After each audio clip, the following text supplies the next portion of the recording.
Hey everyone, welcome back to the channel. Today, we're tackling a super practical topic: how to transfer your Stellar tokens from Crypto.com to Bitmart in 2025.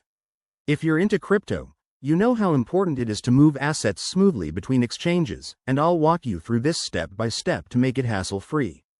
First things first, make sure you have accounts set up on both Crypto.com and Bitmart, and that you have some Stellar XLM in your Crypto.com wallet.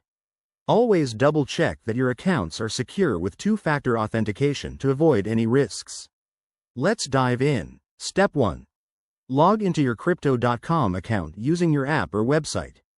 Once you're in, navigate to your wallet section and select Stellar from your list of assets. You'll see an option to withdraw or transfer. Go ahead and click that. Next, you'll need the Bitmart wallet address for Stellar. Head over to your Bitmart account, find your Stellar wallet, and copy the deposit address. This is crucial, so don't mix it up with other cryptocurrencies. Back on Crypto.com, paste that address into the withdrawal form. Make sure to double-check the network. Stellar uses its own blockchain, so select the correct one to prevent any errors.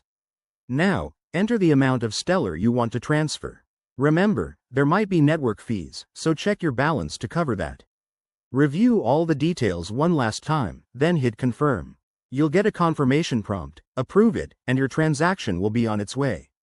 Once it's sent, keep an eye on the transaction status. You can use a blockchain explorer like Stellar's official one to track it. It usually takes a few minutes, but times can vary. Finally, log back into Bitmart and check your Stellar balance to confirm the deposit. And there you have it. That's how you transfer Stellar from Crypto.com to Bitmart in 2025.